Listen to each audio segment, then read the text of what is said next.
Sí, sí fui agresor. Yo, como te digo, o sea, no controlaba mis impulsos violentos hacia la mujer, o sea, que ella era mi pareja, ¿va?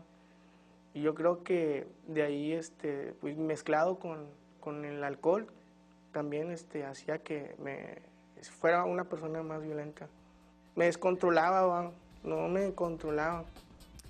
Ese fue el testimonio de un hombre que durante años ejerció violencia de género. Este 25 de noviembre se celebra el Día Internacional de la Eliminación de la Violencia contra la Mujer. Y en Hoy en Salud también abordaremos este problema social. Comenzamos.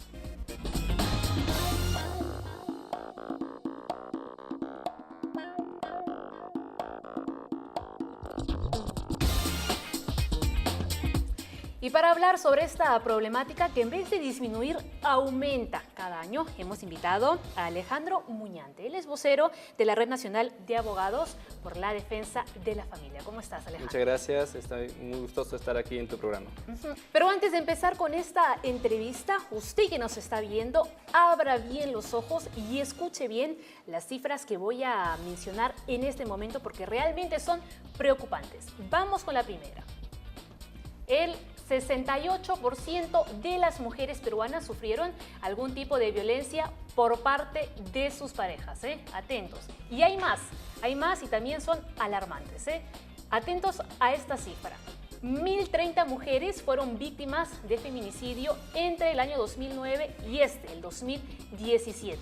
65 feminicidios se registraron en el país y 30 posibles casos están en investigación. Alejandro, ¿qué está sucediendo?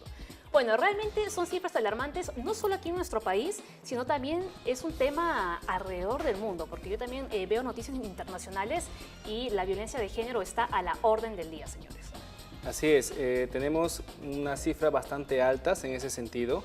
Es un flagelo que nos afecta a todos y es competencia de nosotros y del Estado poder mejorar esta situación empleando una mejor educación y a través también de las instituciones y organismos poder desarrollar políticas que orienten y estén destinadas precisamente a la ayuda de estas personas. Y es por esa razón es que el Estado se ha preocupado en ese sentido y existen instituciones civiles particulares también que promueven la educación en este sentido para que las mujeres sepan qué hacer frente a este tipo de casos. Claro que sí. Alejandro, pero empecemos desde el inicio de este problema. ¿Dónde se genera la violencia?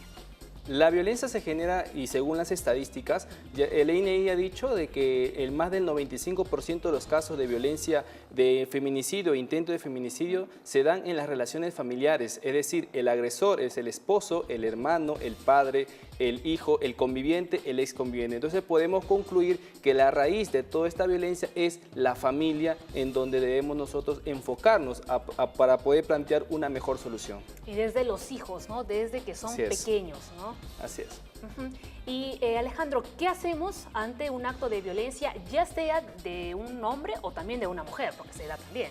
Así es. Existen dos campos de acción que hay que tomar, el campo de acción social y el campo legal, ¿no? En este caso, en el campo social debemos primero identificar las causas de la violencia para poder nosotros desarrollar una política o una medida de protección. En este caso, identificar si el varón agresor la manifestación de violencia lo hace a raíz de la ingesta de fármacos, sustancias que desarrollen en este tipo de personas una conducta violenta, así también como un trastorno bipolar, trastornos quizás de la personalidad que impida que controle mejor sus impulsos. Esto hay que identificar, porque como hemos visto en el testimonio, esta persona manifiesta de que ha sido violento por producto de sus cuadros de embriaguez, ¿no? Entonces, es preciso ver este tema para poder desarrollar una política enfocando la solución. Segundo, tenemos el campo legal, que viene a ser precisamente la ley 30.364, ley para prevenir, erradicar y sancionar la violencia contra la mujer, que es un mecanismo que nosotros aplaudimos porque es una evolución en nuestra legislación para que las mujeres tengan una justicia más accesible, mucho más rápida que anteriormente no teníamos. Y más adelante además vamos a ver detalladamente cuáles son las acciones que está llevando a cabo el Estado. Alejandro, hay muchas abuelas que siempre dicen una frase no muy común: el hombre que levanta la mano una vez lo va a hacer ya toda la vida. ¿Esto realmente es cierto? Hemos visto conductas que se han repetido en los agresores porque no ha habido una política de prevención, de ayuda, de solución, pero también hemos visto personas que se han rehabilitado y eso es importante y eso es bueno rescatarlo porque esto se puede solucionar si todos ponemos nuestra parte y también el Estado nos ayuda con políticas públicas que orienten a esto, ¿no? Es que recuerde que la violencia se puede prevenir y se puede prevenir empezando desde casa. Bien, ¿un varón violento puede rehabilitarse? ¿Usted qué opina? Bueno, según Alejandro dice que sí se puede. Entonces, atentos al siguiente informe. He sido muy violento, muy violento. Golpes fuertes, dejarlas a veces con golpes, moradas. Él es Pablo Arostegui. Durante años ejerció violencia física y psicológica contra todo aquel que se encontraba a su alrededor. Su carácter impulsivo, su poca tolerancia y su entrada al mundo de las drogas lo hicieron perder a sus seres queridos. Peor se tornó la violencia, era el pan de cada día y buscaba siempre una excusa y la excusa era agredir. Los celos enfermizos y la violencia verbal que César Mozombite cometía sobre su pareja e hijos durante años también lo llevó a quedarse solo. Notaba ya en mí, ¿no?, de que yo tenía un comportamiento así y no sabía cómo controlarme, mejor dicho. Ahora ambos forman parte del programa Hombres que renuncian a su violencia, impulsado por la Gerencia de la Mujer de la Municipalidad de Lima, destinado a sensibilizar y rehabilitar a hombres agresivos, así como apoyar a mujeres víctimas de violencia de género. Que a cada uno de tus compañeros le des un abrazo y lo felicites y le digas: yo te felicito por renunciar. La familia de repente no se toma tanto acento en hacer la prevención al interior de la familia, ¿no?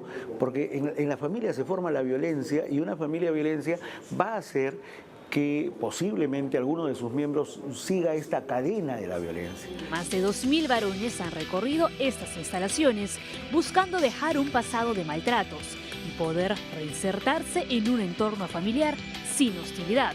¡Yo renuncio! Con toda nuestra fuerza, ¿qué decimos? ¡Yo renuncio! Pero vamos viendo que un promedio de 2 a 3 meses ya se van situando algunos cambios, ¿no? Por lo menos la actitud cambia. Ellos tienen que sustituir unos comportamientos agresivos por unos comportamientos socialmente aceptables, ¿verdad? César, tras 2 meses y medio acudiendo a terapia, empieza a reflexionar y a ser consciente de sus errores. Era un chico desconfiado y ahora lo que yo trato es de querer superarlo esto, ¿no? A base de terapias y asistiendo más que todo masivamente hacia el psicólogo, ¿no? Pablo, por su parte, asegura que después de 6 años asistiendo a grupos de ayuda, ha conseguido rehabilitarse. Hoy en día yo le puedo decir que sí, soy una persona que me rehabilité gracias a estas charlas, gracias a la capacitación que recibí, pero no fue de la noche a la mañana. En todos los casos buscamos incorporar a la pareja y vamos a darle algunas sesiones a la familia también. De repente ese papá nunca escuchó que el hijo le dijo, ¿sabes qué, papito? Yo me desespero y me duele mucho cuando tú te peleas con tu mamá, con mi mamá, ¿no? Y sufro por eso. Eso específicamente, escuchar eso puede movilizar en gran medida a ese papá que nunca se dio permiso para ampliar su campo perceptual, para ponerse en el lugar de su hijo, para entender cómo se siente, cómo piensa, pero en una sesión de terapia familiar sí se puede lograr eso, ¿no? Iniciativas como esta buscan erradicar la violencia, una lacra que debe ser desterrada de nuestra sociedad. Alejandro, 2 casos ¿no?, de varones que han acudido a estos centros de rehabilitación. Bueno, por un lado Pablo, que ya lleva como 6 años, él asegura que ya se ha rehabilitado. Y por otro lado César, no, bueno, dice que ya le están ayudando estas charlas, ¿no?, a las que asiste con el psicólogo. Así es, cuán importante es que estas instituciones presten este tipo de ayudas, ¿no? Cuando hay una voluntad de poder mejorar su situación de vida, el ser humano puede alcanzarlo todo. En ese sentido, las personas que sufren o que agreden, en este caso los hombres, lo primero que hay que evitar para prevenir más casos de violencia es la ingesta de estas sustancias, fármacos que promueven la violencia, o en todo caso también incentivar para que estas personas, en el caso de que la causa sea un un factor caracterológico, puedan asistir a este tipo de terapias, ¿no? Así como hemos visto en el testimonio, estas terapias ayudan muchísimo para que estas personas puedan rehabilitarse y realmente poder encontrar el equilibrio, porque no se trata solamente de denunciar o de sentenciar o de mandar a la cárcel a alguien, se trata de una familia que debe ser restaurada y nosotros saludamos ese tipo de iniciativas, ¿no? No, y además es un proceso bastante largo, ¿no? Yo he conversado con varios de estos sujetos que acuden a este programa de rehabilitación y muchos de ellos incluso comentaban, sí, bueno, yo vengo a estas charlas, pero en algún momento he recaído nuevamente. Así es, lo que sucede es que la terapia no solamente tiene que ser para el varón, sino también para la mujer, porque ambos son pareja. Entonces, el problema es de la pareja, no solamente es del varón. Se puede rehabilitar el varón, pero si la mujer no participa en este proceso, va a ser en vano. Es necesario que ambos reconozcan esta debilidad, este tipo de problemática y puedan ellos mismos poner de su parte y asistir a este tipo de terapias, ¿no? Entonces, según lo que tú señalas, no hay que trabajar en conjunto, ahí está la importancia. Así es. Alejandro, tenemos más datos para presentarles a nuestros televidentes. Y mira, a continuación queremos que vean cuáles son las regiones con más casos de feminicidios y tentativas. Lima se lleva la palma con 72 casos, le sigue Junín con 14, La Libertad con 13 y Cusco también, igual que La Libertad, con 13. Así es. Estos casos de verdad que son bastante alarmantes, pero también tenemos que reconocer que las cifras a lo largo de estos años han disminuido gracias precisamente a esta política de concientización y también a la mejora en la legislación. Si nosotros revisamos estadísticas del Ministerio Público o del Ministerio de la Mujer o del INEI, vamos a poder dar cuenta de que las estadísticas muestran de que estas tasas están disminuyendo conforme pasan los años y eso es bueno y digno de rescatar, ¿no? Pero realmente el número de denuncias es preocupante y ahora vamos a ver a continuación cuál es el número total, ¿no? que están brindando las autoridades, la cifra exacta.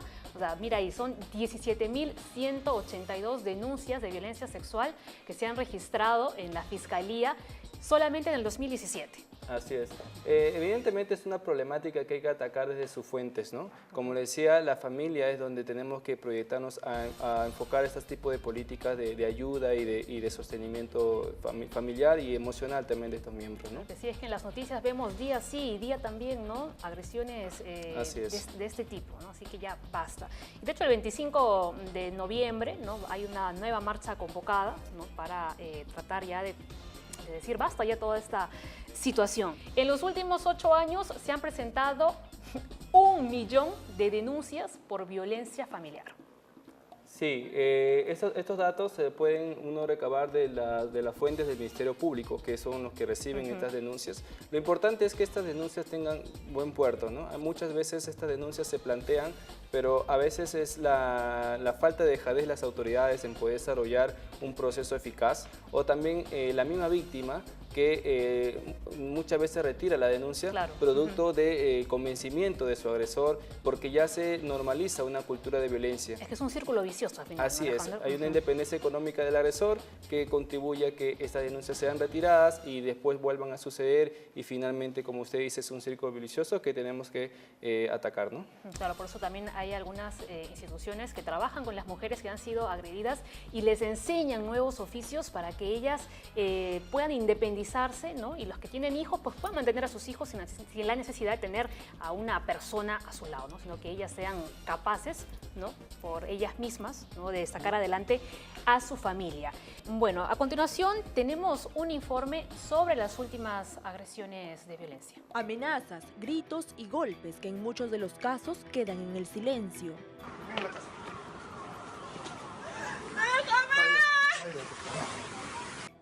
Martín Camino Forsyth fue el hombre que arrastró brutalmente por varios metros a Micaela de Osma en una calle de Miraflores. Un video de Facebook hizo pública la agresión que tuvo que vivir a sus cortos 23 años. Micaela pudo salvarse casi de milagro, pero no todas corren con la misma suerte. Solo en los últimos 9 años, más de 1000 mujeres no concretarán nunca más sus sueños, ni volverán a ver a su familia, pues fueron víctimas de feminicidio. La violencia contra la mujer no se detiene, las cifras son alarmantes y van a diario en aumento.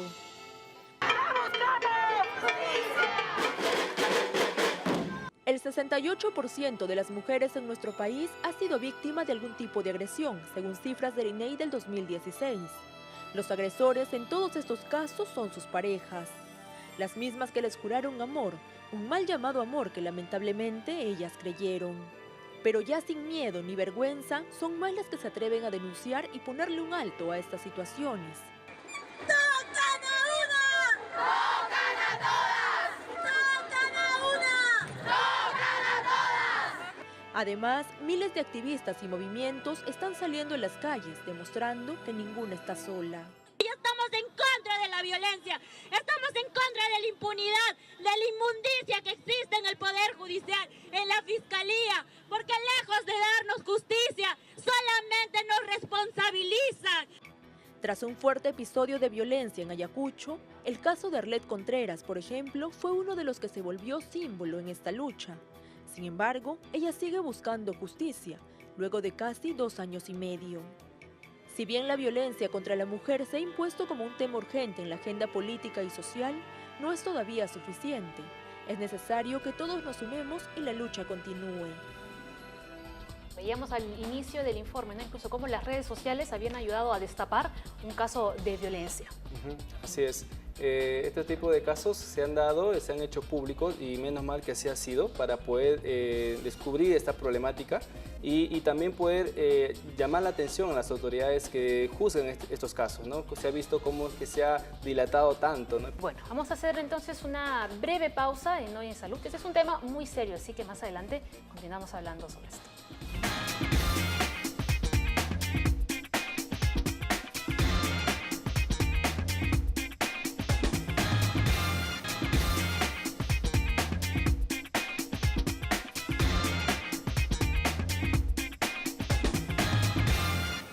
En Hoy en Salud, la noticia médica del día.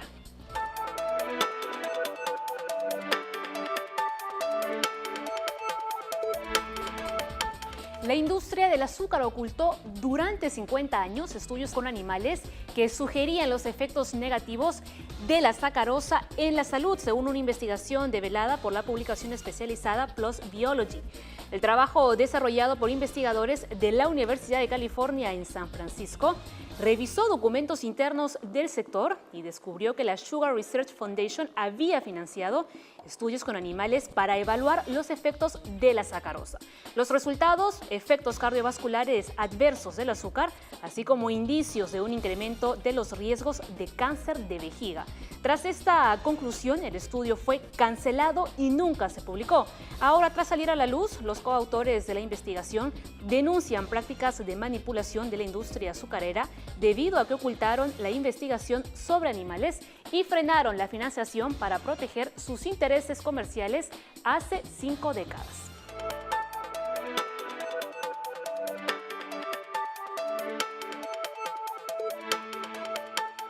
¿Haces lo que él quiere para que no se enoje? Si te dice que no, es no. No la obligues. Se pone agresivo cuando te pones linda y dice que es porque te cuida. ¿La amenazás para que no te deje? No lo hagas. No somos dueños de nadie. No quiere que trabajes, ¿no? Dice que es mejor que te quedes en casa. Le hablas mal de sus amigos, de su familia. No lo hagas. No la alejes de su gente. ¿Se pone nervioso cuando no le contestas rápido los mensajes?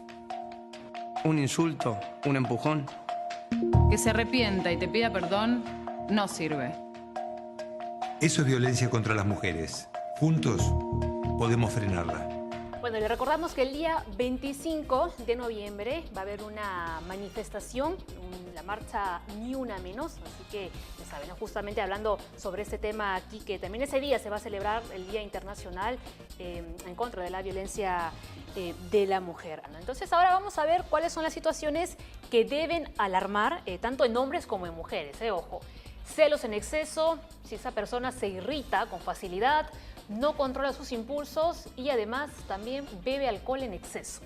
Así es, estas son las causas que una mujer tiene que identificar en el caso para poder identificar a un futuro agresor, ¿no? Cuando estas situaciones se presentan es importante poder retomar terapias que ayuden a evitar ese tipo de situaciones, porque la mejor política es la de prevención, no solamente la represión, sino también la prevención. Y justamente este tipo de situaciones que usted ha mostrado son las que comienzan a mostrar insinuaciones de que el varón puede convertirse en un futuro agresor, ¿no? Vamos a ver que otras situaciones también pueden generar alarma. Bueno, si esta persona culpa a otros de sus problemas, si experimenta cambios bruscos de humor, eso ya lo estabas diciendo antes, ¿no? Comete actos de violencia y rompe cosas cuando se enfada, ¿no? Entonces, son explosivos. ¿No? Así es. Antecedentes de maltrato a otras personas y, bueno, además si tiene baja autoestima. Sí, a veces hay mujeres que inician relaciones con personas, con hombres que ya han tenido ese tipo de experiencia, ¿no? De antecedentes. Y se ha visto inclusive en los medios de comunicación personajes de la farándula que también han incurrido en este tipo de cosas. Lo importante es poder detectar y prevenir estas situaciones antes de que se dé la etapa de violencia, ¿no? Alejandro, ahora sí, ¿cuál es el papel del Estado? ¿Cuáles son las acciones que el Estado está llevando a cabo para ya acabar con tantos feminicidios? Bueno, en primero tenemos la implementación de la ley 30.364, que es la ley especial en estos casos para frenar la violencia contra la mujer. Tenemos también políticas sociales como el Plan Nacional de Igualdad de Oportunidades entre Hombres y Mujeres. También tenemos las leyes que favorecen a la implementación de fiscalías especializadas en temas de violencia familiar, en temas de feminicidios también. Entonces, igualmente existen políticas que se han orientado a favorecer, en este caso, a la mujer en cuanto a las oportunidades laborales, ¿no? Es importante que la mujer tenga este tipo de participación dentro del mercado laboral para que de esa forma evitar que exista una dependencia económica del agresor, ¿no? Y también, asimismo, reconocer la gran capacidad que éstas tienen para poder alcanzar los mismos puestos laborales que los hombres pueden tener, ¿no? Por supuesto, no solamente los puestos, sino también la remuneración, igualdad. Así es, exacto. Bueno, ahora, ¿cuáles son algunos factores que evitarían la violencia? Vamos a verlos en la pantalla. Creer en los efectos positivos de la igualdad para la sociedad, valorar a las personas sin discriminarlas, ver la diferencia y la diversidad como riqueza. Así es, comenzar por ahí, ¿no? Los hombres y las mujeres de una u otra forma somos diferentes en cuanto a nuestra forma de pensar, a nuestras capacidades, ¿no? Entonces, a partir de ahí, valorar esa diferencia para desarrollar una educación basada en el respeto por esa diferencia y de esa forma concientizar a la población cuán valiosa es una mujer en la sociedad, ¿no? Y también así los hombres y todos los integrantes de la sociedad, ¿no? Por supuesto. Hay más, tenemos más para ustedes. Respetar la autonomía individual, practicar la solidaridad y la responsabilidad social y también, por último, ser equitativos. Así es importante fomentar ese tipo de valores realmente, es una lucha que el Estado ha emprendido y que nosotros debemos siempre respaldar porque es en sí la solución a esta problemática, ¿no? Una sociedad bien educada y fomentada en valores evita este tipo de violencia generalizada, ¿no? Alejandro, tú como abogado, ¿cuál sería tu recomendación final? Bueno, a todas las mujeres que están ante una situación de violencia familiar se les recomienda y también se les pide y se les exhorta que denuncien, que no se queden calladas, que presenten sus denuncias. Hoy en día tenemos leyes mucho más favorables, mucho más eficaces. Así también a las personas que ven este tipo de violencia, porque muchas veces la mujer o la víctima no denuncia, también exhortamos a los vecinos, amigos que conocen este tipo de problemáticas que también den cuenta a las autoridades y de esa forma también a los hombres que incurren en este tipo de prácticas, llevar una terapia, fortalecer ese liderazgo dentro de la familia y desarrollar dentro de la familia una política de educación y de respeto en todos sus miembros, ¿no? Es importante que los padres de familia sepan educar a sus hijos y sepan valorar las diferencias que existen entre los miembros de la sociedad, ¿no? Excelente. Bueno, por último, les recuerdo que alguna persona que quiera denunciar algún tipo de maltrato, ya sea psicológico o físico, puede llamar al número 100, a la línea 100 del Ministerio de la Mujer y Poblaciones Vulnerables. Ahí hay un equipo de especialistas que va a poder ayudarlos y están además las 24 horas del día.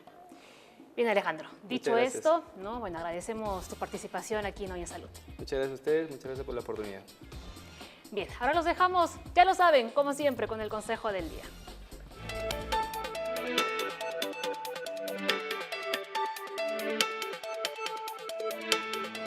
¿Se podrá tener relaciones en el embarazo? Sí, pero no en estas situaciones como lo es placenta previa, pérdida de líquido, pérdida de sangre, amenaza de parto prematuro o simplemente cuando no lo deseas.